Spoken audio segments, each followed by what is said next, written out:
So the liturgical year begins with Advent, and that's where we want to focus. But throughout the liturgical year, we enter into different moments in salvation history, God's relationship with his people. We enter into Jesus' life, what is called his Paschal mystery, his suffering, death, and resurrection. And we make all of those realities present to us. So it's not just something that happened in the past. When we celebrate liturgy, we're making those things present. So what is the work happening in Advent? And what are we making present to? What are we being present to in Advent? What are we making ours through the celebration of the liturgies of Advent? So Advent is a Latin word which means coming, arrival, to come. So in Advent, we are stirring up those yearnings, that expectation of the coming of the Savior. And there are several comings that we look at.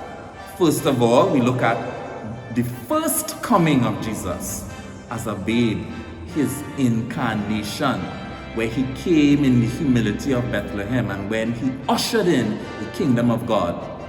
But we also look to the second coming, the end times, when all of creation, all of humanity, all of creation, all the cosmos is going to be transformed in God. And you would hear in the liturgies of Advent that there's an end to injustice, an end to oppression, an end to slavery, an end to death, and where there is this renewal of all things in God, all things in Christ. And so we look forward to peace, integrity, justice, freedom, life, joy. So there's a movement which we hope for, yearn for, desire, wait for. All of that, those are the terms of Advent. There's this movement which we enter into in the liturgies of Advent. So the church wants to stir up that feeling in us. So throughout the Old Testament, there was this waiting, and as we enter into those scriptures, we nurture that yearning for Christ's second coming. This is what the church wants us to enter into, so that God may open our hearts to that yearning and that we may be able to respond. So there are different movements over the 4 weeks of Advent. At the beginning of Advent, interestingly, we look towards the end times.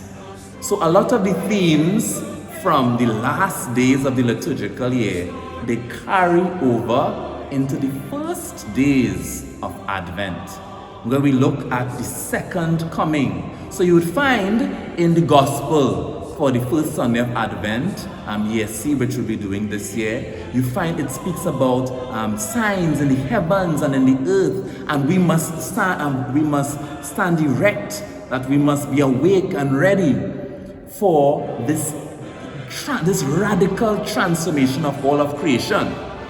So we await this transformation, and we must have a disposition for this newness, new heaven and new earth. So a nice theme to focus on is that issue of newness, that the old is being transformed and that God is coming to bring something new beginnings. As Advent goes on, we look at different figures, and an important figure, so we started with the second coming, the end, and we come a little nearer now to Jesus' public ministry. And the figure that we look at is John the Baptist.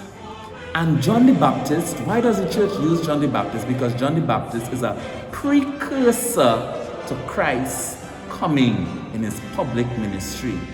So he comes just before Christ's public ministry. And the words that come out in the gospel of the second Sunday of Advent, it speaks to a voice crying out in the wilderness, prepare a way for the Lord, make his path straight. Let all the mountains be filled in and valleys be filled in, mountains laid low. And John the Baptist, he comes with a prophetic voice to call the people to repentance, transformation, to make a room in their hearts, to make a room in the community for God's coming, for God's entrance. So he's a powerful voice. And so we can think of, in our tradition, we have a tradition of using the word to speak to the realities in front of us. And we have all kind of creative ways in spoken word and calypso of bringing that forth. And John's voice is that voice of prophecy, speaking to the reality, saying, we must change, we must repent, we must transform our hearts, create a space for this God. Imagery of Advent. And a lot of that continues into the third week, but the third week has a special tone. We can't always take repentance and for too much sorrow and so on. Advent does not have a strong penitential feel like Lent, but it has a penitential feel in some measure. The third week of Advent, there's a burst of joy, and it's reflected in the colors. You no longer have the violet, or we might say purple. We have what the church calls the rose color. It's brighter, and popularly we may call it pink. That bright color, it speaks to joy.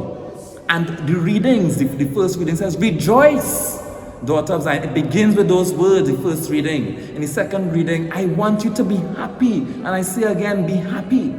And you even see in the energy between John the Baptist's interaction and the other disciples, you see that eagerness. What can I do? What must we do for this coming of this one? There's an eagerness. And John is encouraging them. And that's the tone of that third week. Joy. That the Messiah is coming. How can I, what part can I play? So there is room for so much creativity and life in that week. And yes, there is a tone of, okay, this is what you must do. But the primary feel of that third week is joy. Gaudetis Sunday, it's called, from the Latin to rejoice.